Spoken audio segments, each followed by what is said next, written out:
to Practically Green podcast with me, Evelyn Fitzpatrick, and my co-host Anna Brown. Well, Um, Hi. So we have designed this podcast basically to talk about sustainability. We love green living, and we want to share thoughts and ideas on it. Anna and I are big advocates for treading lightly on this world and leaving a positive mark. So we think that absolutely no one is perfect. We're definitely not perfect, but we do our very best, and we want to share as many ideas as we can. that's So right. welcome. So Evelyn, and so I'm Anna Brown. I teach lots of sustainable workshops, and I also grow and sell locally grown flowers. I'm just on the back of lots of workshops. I did workshops Queen and Og with young people. I've done lots of adult workshops with the Women's Community Project. We did a composting project, a composting workshop. I was down in Portlaoise delivering a workshop to some students there about planting biennials and saving seeds. So it's been a very busy time, hence we have missed out on a week of podcasting. Sorry about Yeah. that. But yeah, I mean, it's really good to be busy. It's really good for people to ask you to do things and then pay you. It's even better.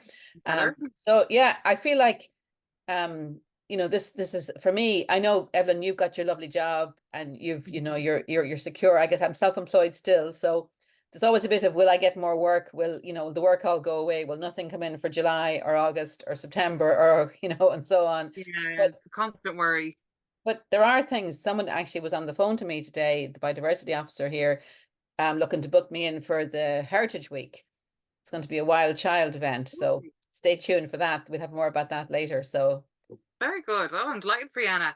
But yeah, so I know it is a real worry when you're self-employed about what work is going to come in, but you must be wrecked with all the work that is coming in these days. well, no, I'm not wrecked. I get enough time to sleep and have a dip now and again and have some fun, watch some stupid things on telly sometimes.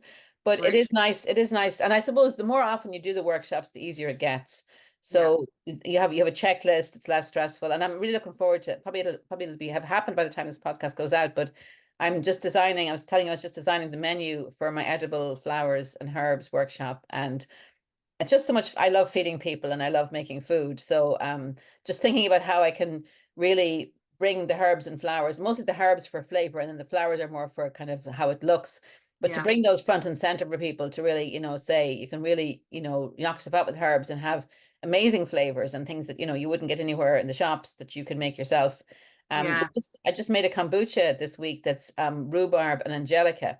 And rhubarb angelica is like a herb that's kind of available right now. It normally would be sold as a candied herb, but it's obviously, it has to be fresh to begin with. And Yeah. I saw somewhere that they had made a jam with rhubarb and angelica. I thought, that's like a nice combination. So I've made a kombucha that has those two things in it, and it tastes amazing. It's like almost like grapefruity without maybe the grapefruit kind of slap you in the face kind of feeling. So Lovely. yeah, Rhubarb is so one of my favorites. I love it. you have to Yeah. try that one at some point. I will have to try it, Anna. Thank you. Yeah, that'd be great. It sounds gorgeous. You're always very creative with your flavor combinations. Well, I guess I don't like to do the same thing over and over again. So Yeah. it's good to try new things. But I was teaching some young people the kombucha as part of Quinion and Og, and just asking them what their favorite flavors were, and then for them to realize that whatever they like, they can make. They don't have to wait for it to be available in the shop. You can make, if you want like mango and pineapple, you can make that. You Yeah. know, or you like lemon and lime, you can make that as well. So creativity is your only um blocker. And if you have lots of creativity, then you can have as many flavors as you like. So that was a nice workshop to teach, actually. That's Really lovely. enjoyed doing that and having them taste lots of ones and having, some nice crackers and cheese. So it was quite posh, and just to Yeah. sit and have some kombucha and crackers and cheese and chat was very nice. That's lovely, Anna. So that really fills your cup then when you're doing that. It does indeed. Yeah. I love that feeling. It's nice. So your Nice. cup's been filled a lot, I'd say, then on a daily basis, is it? Yeah, absolutely. Absolutely. We do workshops all the time with kids, and it's different age ranges. Like I was saying to you before, I did a food workshop today, and I just thought it was so lovely. Now we don't like provide food or make food or anything on them, but it's kind of conversations, and um I get to talk about sustainability with young people all the time. And I love it because there's a really different perspective from from when you're talking about when I was in the shop and you're talking about sustainability, you're talking about it generally with adults who are like stressed and overwhelmed by it. Whereas when I'm talking about it with kids, they're so like empowered by it or something, that there's so much that we can do. So um when we come to the stage of the workshop and we're talking about solutions, it always gets really, really interesting with how Right. creative they can be about it. So yeah, today it was a really lovely one. So I'm feeling good. I'm feeling And very good. do they come up with solutions that they can action? Are they not waiting for somebody else to make those happen? The things that they can do themselves. Yeah, like sometimes it happens to be hypothetical stuff. It really depends on the group. It's completely different every single time. But sometimes if we're in a school, they will work with their teachers to actually implement some of the stuff that we're talking about. Like ideas that come up in the workshop, they will actually try and implement it. It depends on their teachers as well and how forthcoming they are with it. But yeah, like sometimes it is hypothetical stuff. We're thinking about like what could we do as a business, or do you know, like, so but their solutions sometimes it's just designing like robots or something that they can have in the future. But Well, it's all different, but it's really good to see um their ideas are limitless, and I just think that's really cool. fantastic. Don't get that with adults. No, no, you No. don't. No, Not no. with, well, not with a lot of adults, so it's like Yes. yeah, Yeah. And be not as much. Yeah. So, but just on the adults, just to say, some adults have been in touch with feedback from our podcasts. And one person, we talked about the credit unions the last one. One person has indicated a willingness to move all of her accounts to credit union. And, we said this is a really good way not to be concerned about big oil or who the banks might be investing in, and to have the money going locally. So she's taken that on board, and she's like, yes, credit union is the way to go. And I would totally agree. I have most of my accounts there now. So um yeah, it's great, but it's great to get that feedback that people are actually listening to what we have yeah. to say and saying, this is something I could do very easily, why don't I do it? So Oh my God, Anna, that's so exciting, isn't it? Somebody listened to us. yes, and made a change in their life because of it. Wow, that is really, that's making my day. That's brilliant, isn't it? Mhm. Yeah. Oh, I'm glad we're doing this then. Yes, So indeed. So that's an should we talk, indication for anyone that else is listening. If you do make changes or tell us about them. pick up any of the tips, we would love to know. I'd love to So know. That's Instagram, email, phone yeah, call, whatever. yeah, yeah. Yeah. So we're practically green on Instagram, and that's will be a good place to start with in Yes, terms of yeah, getting in touch with us. So would you leave a comment on one of our on our podcasts on Acast or on Spotify or wherever? We're actually on YouTube. There's a video going on to YouTube every week. If you want to see us, you can watch us doing this if you're a visual person. Um, yeah, or you can listen to us and then leave the comment after. The comments are good. They're kind of the meat and drink of podcast.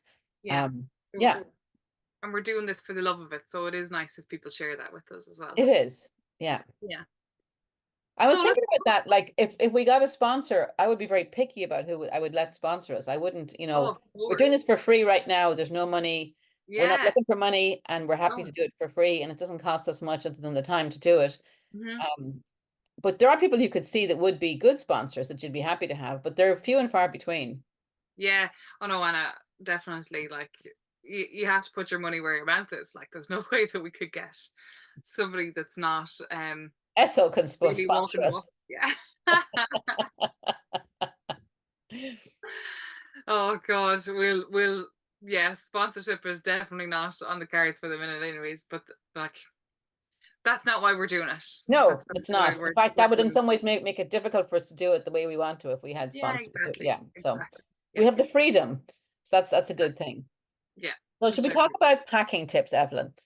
People will be Yeah. going on holidays, and it's good for them to get some packing tips. I think you have lots. Well, I do have some because I just over the years I'm one of those people that, well, I was saying I don't really get to go on holidays much anymore, but I was away recently and I did notice like going through the airport, I hate that like section of security where you have to have everything, all your liquids and everything out. So I'm pretty delighted with myself that I no longer have any liquids going through the security in the airport anymore, which I just love because I've moved over to natural products. Um, and I've moved over to solid products. So I would have shampoo bars, conditioner bars, facial soap bars, body soap bars, toothpaste tablets, and solid moisturizers. Everything's pretty much solid that I'm bringing with me. Um, not intentionally that that's what I'm buying to go on my holidays with. It's stuff that I use all the time anyway. But I thought it was really interesting that I didn't have any liquids to bring. Um, so I thought I'd mention it. And the products that I use are all Irish made with natural ingredients. So they're good for me, good for the environment, good for the local economy. Um, there's a few great ones. Janny Bars is my favorite when it comes to shampoo and conditioner, and lip balms, things like that. There's Sophie Soaps as well, who is an Irish soap maker in Mullingar. Actually, she makes them there as well. I used to have all these when I had the shop. Um, and then I use, yeah, the toothpaste tablets are another thing that a lot of people wouldn't have heard of before. It's basically like dehydrated toothpaste. They're in a little tablet and you just pop it in your mouth and chew it, wet your toothbrush and brush your teeth like normal. All right. Um, so they're really, really handy to have if you're going anywhere. They take up very little space You and you can can just bring them count back. out enough for the number of times, and that's all you need to bring with you. Yeah, exactly. I hope Yeah. you don't get delayed or anything because you have no Yeah. toothpaste then. You might want to bring a couple spare just in Yeah, case. yeah. Um, but yeah, so they're kind of the things that I bring with me when I'm going abroad. And you can get really like fancy tubs and that kind of stuff to put these things into, but I just put them into an old Chinese takeaway container. So I don't think That you need works. these Yeah, yeah. special things. I've got a takeaway container with a little cut up loofah that I put in with them so that they can sit on them and they don't get soggy or anything like that. And I find that really handy. And I think my hair is in good condition. My skin's not doing too bad, and No, you look lovely. yeah. So thanks. Yeah. So all of those things, and actually solid deodorants as well. I use Vico deodorant, another Irish deodorant brand whose products are just fantastic. So I just love that all of these things work really well. You're not compromising in quality, but you're it's convenient, it's affordable. um well, when I say it's affordable, it is actually affordable because products like this, they can be a little bit more expensive to actually buy, but they last for so much longer. And I will give you an example of that. My conditioner cost €12 for the bar, and it lasts me a year. Right. So it's And you've got a fair bit of hair, don't you? I do have a fair bit of hair on it. Yeah, I do. Even when it's short, it's so thick. It's Right. such thick hair. So yeah, so those kind of things, like sometimes it is, you're paying up front. Um, when you're buying sustainable products, they can be a bit of an investment, but then you don't need to buy them again for so long. Yeah. So I suppose the So important thing with soap is to keep it dry in between uses. yeah, Because if for it gets sure. wet, it'll just you'll use too much. So if you can kind of have it Exactly. dry out. And I'm interested that you have three different kinds of soap because as you know, I make soap. And Yes. soap I make it's just soap. It's not like body or face soap, but it's Yeah. very high in moisturizer. So people have said to me that they bring my soap, they use it in their hair, their face, and their body. So the one soap does everything. Really. Yeah, and I mean, I would be the same now. I wouldn't use it as in my hair, but I have used it on my hair on occasion. And soap, like people would say, soap is soap. So, like, even if I had to wash dishes and I had nothing to do, I would use that soap because at the end of the day, you want something that'll basically cut the oils. That's what you're looking for, something that takes, Mhm. gets rid of the dirt and cuts the oils. And soap will do that, whatever kind of Yeah. soap you have. But yeah, definitely, I was actually away since I've seen you, since we talked last. I was actually in the UK, but we went by boat because Mhm. we were going to a scything festival. We were bringing very large scything blades, and I don't think the airplanes would have been too happy about those, Like either in checked baggage or checked on baggage. So there was no problem bringing them in the car. And I suppose because we had a car, I didn't have to pack very efficiently. But there's that thing about when you go on holidays, you don't know what you're going to need to wear, what the weather's going to be like, or what you're going to Mhm. have. And I suppose, it's really great that the airplanes have put in much, like 20 years ago when I was traveling more, you could bring whatever you liked, and there was no extra charge for the weight. And really, that wasn't a very good way. So actually getting people to be efficient with their packing is really one of the benefits of how the airplanes have, how the airlines have changed, I think, because you don't Mm. need all the stuff. You bring all the stuff and you don't actually need it in the end. So I suppose they say to take everything out. I mean, for me, I lay everything out. I lay out kind of the tops and the bottoms that go together, and what I'm going to wear with them and stuff. And then Yeah. they say, divide that by half and bring Yeah. me half of what you've had. And Hmm. if you can, I mean, people can get stuff. You probably like this. You get everything into your backpack that you bring onto the airplane with you, and that's all you need. And you can be efficient and rinse a few things out on your holidays or whatever. So Yeah, it does depend on where I'm going or what I'm doing. But yeah, yeah, like I've got family in England and I never check on a bag when I'm going over to them. It's always whatever fits my backpack is what I'm wearing for this time. right. Um, so yeah, but I would be a devil now for overpacking if I had the option. Mm. But then it's always like you get there and when you're coming home, you're repacking the case. And I always used to find you're putting clean clothes on one side and the dirty clothes on the other side. So like you shouldn't have a whole section of your bag. You obviously haven't packed well if you've got a whole section that's for the clean clothes that you haven't worn. Yeah. Yeah. I mean, I like to do laundry when I'm on holidays, maybe if I'm only gone for 2 or 3 days, but I actually do like to wash things when I'm there. And if you've got a bar God. of soap with you, bar of soap works perfectly. If it's somewhere that's really hot, rinse things out, hang them up on your Yeah. balcony, whatever, that actually makes life more efficient as well. And you don't actually need to have washing up whatever powder with you. A bar of soap would work perfectly well to wash your clothes. Well, that is actually really true, Anna. I never think to do that. I suppose I just think when I'm away, I want to switch off, but that Like, makes perfect sense. you travel 10 with minutes off. children, you're always thinking about the laundry because you've never Yeah. packed enough powder. Well, that's true. I've never experienced that. So, yeah, it's a different perspective, isn't it? It is, it is. Yeah. Yeah, so I hope that people do find that helpful. It's a few tips that we use anyway. Yeah, so let's move on to our next topic, whatever that is. Is it touring your Remember, town? yeah, our experiences not stuff section, and we were thinking about this, Anna. We're talking about holidays, staycations are a thing as well, but even just Well, we people could, come to Mullingar on their holidays. yeah, did you? Therefore, there are things you can do here that would Hmm. be things people do on holidays. So, I mean, to my mind, we've an awful lot of great things. You can rent bikes and go on the Greenway.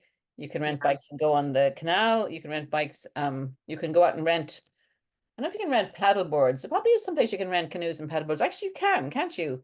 Yeah, isn't the kayaking?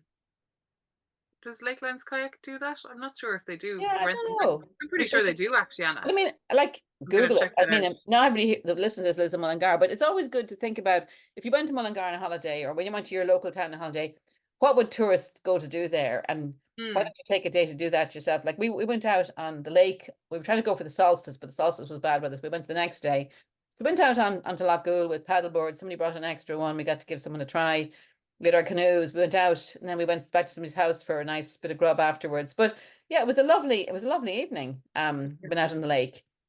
It doesn't need to Beautiful. be, you can go on like now that it's bright so late, you can start paddling at 6 o'clock and still have loads of time and light to Lovely. get in. Yeah. There's loads of things like that you can do. And I think it's funny. The one that sprung to my mind when we started talking about like local things. So I'm a Charles Pass woman. So for really close to me, like the next town over in Kilbeggan, there is a distillery there that I've been living in Charles Pass for more than 20 years. And it's only this year that I actually went and visited that distillery. And it's absolutely gorgeous. I had the nicest time. We did a fantastic tour. And I mean, I've sent tourists there and never gone. So now I went to do it. We did the tour, tried whiskey. I'm not a whiskey drinker. I just can't get onto it. But the tour itself was fascinating, really, really beautiful. And it really opened my eyes to like, God, that's on my doorstep. So what else is here? So, but that was just me in Charles Pass. But Yeah, so what are the other attractions, I suppose? mm, I mean, there's Belvedere. We've talked about that before. That's a nice place, but you're kind of just walking around and have something to eat there and thinking about the mm, history.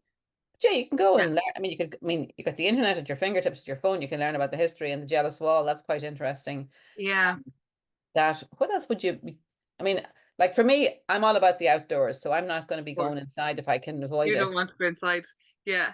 Well, we've got the Hill of Ishnock there beside us as Alley Castle is yeah. gorgeous. Tulnally Castle. Yeah. Um. Um. and there's like a walking history tour of Mullingar as well. Actually, Ruth Illingworth Sure. does that. Yeah. I think that's on my list of things that I want to do. I think I've met Ruth. She's I know her, like she's brilliant. She's a wealth of knowledge. So there's so many things I'd say that we could learn just about our own towns. But it's interesting to think of what is actually there that Yeah. I mean, you there's wouldn't there's think. music at the weekends. You can probably find out that the pubs have different kinds of music, so you can go and check out something like that. Yeah, absolutely. So it's those things, whatever you would do on your holidays, why not try and do it at home? Even if it is going to a different pub than the one you don't know that you normally go to. Yeah, I think that'd be lovely. And for So me, very I simple I stuff. mean, I'd be going to Lochborough for a picnic. That'd be my recommendation. But that's Yeah. the outdoors and the eating. So those two things combined are kind of, Yeah. But if we get the right weather for it, that's the kind of stuff that you would want to be out doing. yeah.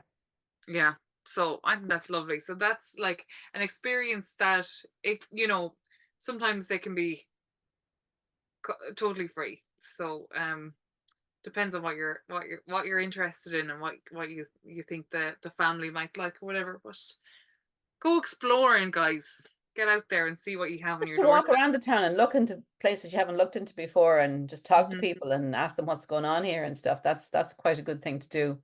Lovely. Um, Yeah. Yeah, absolutely. So that's and like I'm saying that for people to do it, but I am kind of inspired to do it myself just to see Very a bit. good. Yeah, yeah. But I suppose it's such a lovely evening this evening. That's why I'm really like, oh, what is it that I could do locally? But But there's a bog walk in Turles Pass, isn't there? There's a boardwalk and there's. Ew. Yeah, I think I mentioned it before. It's Have you been the on it yet? Oh, I've been on it loads of times. It's absolutely gorgeous. How Go- long? How long is the walk? Is it less than a mile? Yeah, yeah. It's only a short one. You can do like the lap of the town, in Turles Pass, which is actually quite nice. If you park at Turles Pass Castle, you can have like a nice meal in the castle as well. Really good food. But you start you can park there and you can start the walk there. You go all through the bog boardwalk and then it leads you back out by our football field and then you can walk back through the town. So we had visitors over from New Zealand a few months ago now, but we went and did that with them, and we did that exactly that. We went and had something nice to eat in the castle, did the walk, and came back around and through the town, and then stopped in one of the pubs that I never go into, and had a couple of pints, and it was just so lovely. It was just such a wholesome evening. So something really simple like that. I think stopping in the pub was actually really lovely. Because normally I just tip into Terrace Pass, do the walk, come home. But it was nice to have a really slow evening. Mm, lovely. Yeah, yeah. So that was, you So know, we're going to move and talk about something that you might actually come visit Mullingar for, and that's the yoga picnic is our next one. So we would like to recommend this. So mm. yeah, should I talk about this a bit? Yeah, yeah, Anna, you'll be involved in it this I year. have, So, yeah. So I've yeah, been involved with the 3 years. So the first year we were together. We had a little stall. We were selling flowers and yeah, plants and various things. So it was quite a small event the first year. It's gotten bigger every year since then. Last year, I did the event floristry for it. So I was there the day beforehand decorating all the tents. And we did a lovely kind of a wildflower display in front of the main stage. And then on the day, I was talking about kind of gardening with the five senses, kind of what things you want to do in your garden to stimulate all your senses. This year, I'm doing the event floristry again. So that's Saturday before, flat out doing that. And lovely, then I'm giving a talk about a demonstration of how to make kombucha. So great. I have to figure out now how to get like lots of bottles of kombucha through the field up to the tents, but it's a fun challenge. So yeah, so there's lots of, I mean, there's so much. I actually, because I'm going to be demonstrating early in the day, I can then enjoy the yoga picnic for the rest of Mm, the day. And I'm just totally spoiled for choice. There's so much to do. so But much they've come up with different kind of guided paths. They have, like one for mothers and different other kind of, was one kind of that's a taste one that I'm on. So or maybe a food one, but I guess I'm going to be in the food tents. People might be having picnics there as well, which is fine. Hopefully I'll have a microphone and maybe they'll come and try the kombucha as part of their picnic. That's perfectly fine. But yeah, it's like the Midlands doesn't have an awful lot of the kind of the wellness type of things. And they won, I think, a prize for the best festival recently. Oh, So it's really? yeah, there was some prize. I should know, I should look it up. But yeah, so yeah, no, Oh, it's a congratulations to them. wonderful event. Very, I mean, there's men at it, but it's kind of a predominantly female, and just like Mm, lots of people with their friends, people bring their daughters and mothers come. They can, you can go into the woods and do things in the woods, or you can be in out, the tents and stuff. And if you're like a very serious yoga practitioner, there's some very, very good yoga people coming that you learn a lot from. If you're just like a kind of a casual yoga person like me, there's still lots for you. Um, yeah, and it's not all yoga. There's wellness and other things there. So yeah, it's going to be a big crowd, which is fantastic. And yeah. I was I there mean, the first year with you, Anna, and then I came last year as well, and it had grown leaps and bounds from the first year. It was huge last year. and even though you go on your own, you still end up meeting people and talking to people. So I would, Yeah, say, don't feel like you have to bring a friend or your mother or your daughter. Go on your own and you'll actually have a really good day chatting to people and meeting people, and, just you meet like-minded people at it, which is lovely. yeah. I thought that. I thought it was really gorgeous the way they had it set up last year. There was a really nice flow to it, but it was I don't know, there was a real nice energy as well. I know that The kind energy of was fantastic. It was a yeah, very warm and welcoming place. It yeah, didn't, yeah, it felt, you didn't feel like you weren't sufficiently, yogic to be, there was no yeah, kind of snobbery. No one's looking down at you because you weren't in the right leggings or something. It was very much a very yeah. inclusive event, shall we say. I Yeah. I thought that as well because I was given a talk at it last year as well. So I'm not like a huge yoga person. I do like yoga, but definitely not like very good or whatever. And I didn't, it's easy for someone like that to be intimidated at an event like that, and I didn't feel that at all. And the talks were really interesting, loads of different things to be learned at it, and really good food at it as well. So looking forward to that. That'll be lovely this year. What did you talk about last year, Evelyn? I did a talk on how to reduce your plastic waste. All right. Yeah, yeah. But I went to a few talks as well, and there was one on cold water dipping. I think is the one that I went to, and yeah, it was lovely. And there was people swimming in it last year as well. That's I right. don't There know, was, yeah, but and the year yeah, before. So because you're yeah, beside the lake, so that's really wonderful. So I think there's things in the water that you can book, like there's stand-up paddling, yoga board thing, but there's also just you can just hop in for a dip if you. There's saunas as well, I think, but you have to yeah. There book was those. one. Yeah, yeah, But you can just bring your togs and go for a dip if you don't feel like, if you've got a bit hot and sweaty from the yoga, you can just. And the water's gorgeous, and it's very safe to swim there. So yeah, it's a nice thing to plan to do as part of it. Yeah. So that's that's absolutely. that's our recommendation for this broadcast. Better get this out before the yoga picnic is on. So that the yoga picnic is the 7th of July. So just to say, and there are tickets available still, but they're selling out fast. So I would say if you want to come They'll be and gone. say hello, if you do, get your tickets ASAP. Yeah, because they will fly out now towards the end of it, won't they? Yeah, They it's getting popular. it Very good. is. So excellent. So I won't be there unfortunately this year, Anna, but I hope that some of our listeners do come up and say hello to you and Yes. let you know. Yeah, definitely. So what are we talking about? What's in season this season, Anna? Or this So time of it's year? just getting really good now. It's just, Yeah.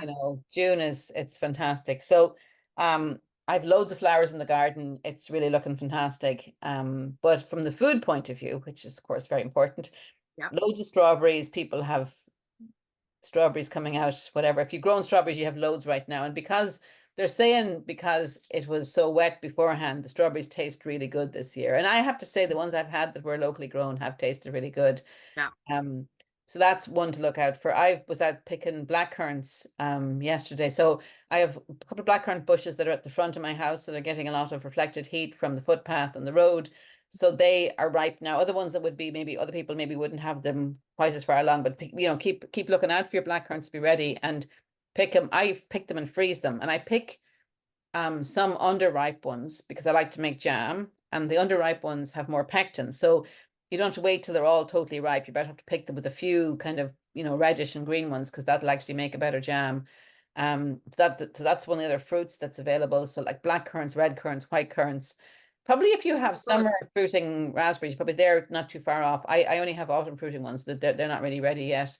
Let's see what else. Well, certainly on the vegetables, like things like peas, cucumbers, garlic scapes. And garlic scapes are something that people don't know much about, but they're an amazing thing. So What's there's two garlic kinds of steak? garlic. There's soft neck garlic and hard neck garlic. And mostly we get soft neck garlic.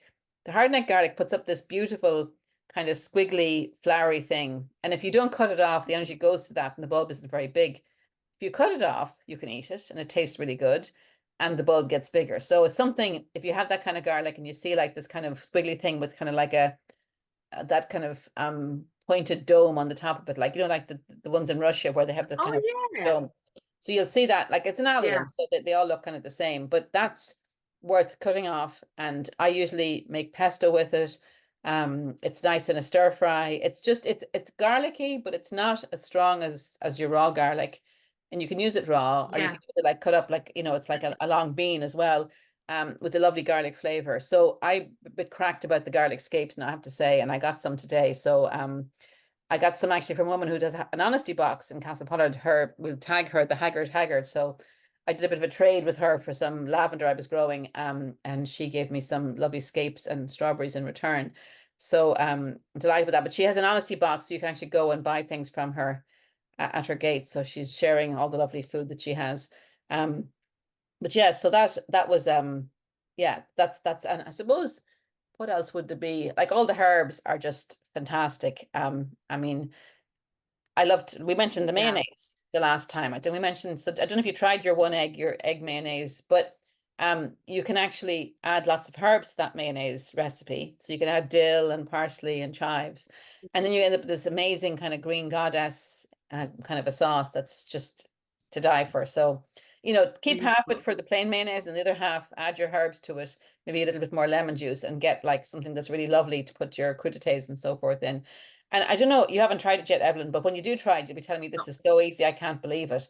It's Yeah. just one of the easiest things. And we've Okay. tried the recipe for this before, so it's definitely worth doing. I mean, when you can make your own mayonnaise, why would you buy the Yeah. shop version full of additives and you know So you don't know true. what's gone into it. You know the one you made yourself, you know exactly what's gone into it. So definitely worth having this time of the year, like asparagus, all the vegetables just dipped in mayonnaise, really tasty. And potato salad. The spuds are actually the first earlies that would be available in the shops now. You can get Irish new potatoes. And potatoes with just a bit of butter, perfect. You can't beat it. No, you can't. And it's really important. I actually was looking at something today, because thinking about what's season and how little we actually grow in Ireland, is mad. So I would love for people to actually start growing a little bit more themselves. I know obviously not everybody can, but for us to become a little bit more self-sufficient in that way. I saw some stats today, Anna. So it was from 2020, but in Ireland we spent 35 million euro importing potatoes. Just potatoes alone, I think it was 24 million on tomatoes. Like two things that grow really well here, and we're importing so much of them. So I just thought that was interesting to see. Like we have so much beef and everything like that, but we're not actually growing a whole lot of On the our horticulture end, own there's veg. no support for horticulturists at all. It's very sad. Yeah, it People really is. struggle, and we have this situation where shops can sell food at way below cost. They can sell horticultural Yeah, products, vegetables at way below cost, and so the farmers have been asked to produce food, and sell it at a loss, which yeah, is like nobody should be, asked. The negotiating the price is so low that one thing goes wrong for the farmer and they've made a loss that year. And we need our farmers, and farmers are selling up. Even the few that we have that are small farmers are selling up because they can't make a living because the supermarkets are so hungry about driving prices down. And people should be able to eat for not too much money, but still farmers have to be able to get some decent prices for what they do. And we're not food secure, which is actually very concerning. So if something goes wrong with the global food supply chain, we have no way in Ireland to deal with that. And did I ever say the one yeah. about the World War II in the England? Have I mentioned that before here? No, no, no, no. So Fill me in. during at the start of World War II, the England, UK, I suppose, was importing like 80 or 90% of their food. And they realized that if there was a war, there was a war, they were going to have to change that. So they had the Dig for Victory campaign. People grew vegetables in their back garden. So they went from a huge amount being imported to almost none being imported, like it was down to 10% or so. Oh, Everybody was healthier. Um, they had better nutrition. They knew how to cook because they had to. And, it was a really successful campaign. People were, basically the front lawn, back lawn was dug over and people were growing their own food and they were much healthier as a result of it. And it was possible to be, much more food secure. Now that's not going to happen today unless I don't really want a war to happen that makes us do that. But we could grow a lot more of our vegetables and we could support our farmers a lot better that want to grow veg because we're giving out about yeah. the carbon footprint of meat and dairy, but we're not offering an alternative for the farmers that they could actually supply things that Yeah. have got a high carbon footprint that were vegetables that we could enjoy eating. And then there's things like the climate change affected us with rain a lot this year, so this went in very late this year. So farmers that Big grow time. spuds are basically not going to have 2 months of income that they would normally have because the spuds went in so late. Um, so there's all these things are going on to mitigate against us having any kind of food security on the vegetable front. And it just drives me. And I know that where you work is doing a survey about this now because I filled it in today. So that they're looking at trying to have Yes. cafes that have that basically end up using surplus food, which is wonderful. But we have to think about, where's that food coming from in the first place? And are the farmers being Sure. paid properly Yeah. to grow it? And yeah, it makes me actually very angry and excited to talk about this because growing up in a farming background, and actually I grew up where we did grow all of our own food pretty much. We very rarely bought vegetables. We didn't buy potatoes. We didn't buy meat either because we had our own cattle. But Yeah. we could do that, and it didn't take all of our time. It's not great fun picking spuds in Yeah. October when it's mucky and stony and dirty, but it is Yeah. possible. And I mean, I'm growing spuds this year, so I grew spuds out in Cool. We put down manure, cardboard manure and plastic on top of it in the winter. And we planted, then we put like lots of hay and stuff. So we're planting, it's very easy. It's gonna be very easy to harvest it because it's gonna be on top of the ground. And everything's growing really well. And Mm. because we weren't digging, we weren't dealing with the wet wasn't an issue for us because we were going on top of the ground as opposed to digging into it. So we actually got our spuds in on Paddy's Day, which is traditional time to put it in, because we Yeah. weren't having to dig. We were basically building up the soil. So I would encourage anybody, and actually my friend Angela grew, like she put 2 spuds into a big pot and grew them in her tunnel, and you could have grown them outside as well. And she had like a good, enough spuds for a couple of dinners out of that one big pot. So you can grow these things. I would, yes, people should try to grow more. So Yeah. Just even experimenting or trying yes, little things. It doesn't have to be that you have to become totally self-sufficient, but I think the knowledge of how to do it is really, really and important, to know isn't it? what's in season, and Yeah. to know how hard it is. You don't actually mind paying the money because you know how hard it is to grow a Yeah, carrot well, that's or true. whatever. Yeah. That's true. So there So are with things that you can kind of plant right Joanna, is now. there, Sorry. oh sorry, I was going to say with that in mind, like what can be planted right now? Like, is there anything that So we could be putting in? yeah, so like something like fennel could go in now. So fennel is kind of a cold season veg. You could put some if you wanted. And fennel's a lovely thing to have in salads. It's lovely to cook. It's quite a nice vegetable. So that's something that you could plant. And it's actually hard enough to get in the shops. So it might be a nice one. It's a little tricky to grow, but it's worth a try. You could probably I mean lots of the hardware shops actually will sell like cabbages and that kind of thing now as a bare root Mm, plant. So you can buy those. They've been basically brought to a certain point, and then you could certainly put them in the ground and grow them. Lettuces would be fine. Greens would be fine now. It mightn't even be too late for peas. You might get a crop, something like a mange two or a the pods would be probably you get that quicker than you would get like the peas. It might be worth yeah. trying to grow those. Um, Too late for tomatoes, too late for chilies, too late for cucumbers. Possibly not too late for pumpkins and squash. So that might be worth, Okay. you could try some of those. But yeah, I mean, I'm looking forward to the tomatoes being ready. They're kind of mine are on the cusp of producing fruit and getting ripe. So that's going to be Yeah. very. But and actually the ones I have outside are actually doing pretty well too. So something that people have said to me, I can't seem to grow tomatoes outside. I have no tunnel, but you have Mm, to buy the right kind of seeds, the ones that come from someone who saved them in Ireland. where we know those, like, so brown envelope seeds in Cork would be a good place, but too late to put tomatoes in this year.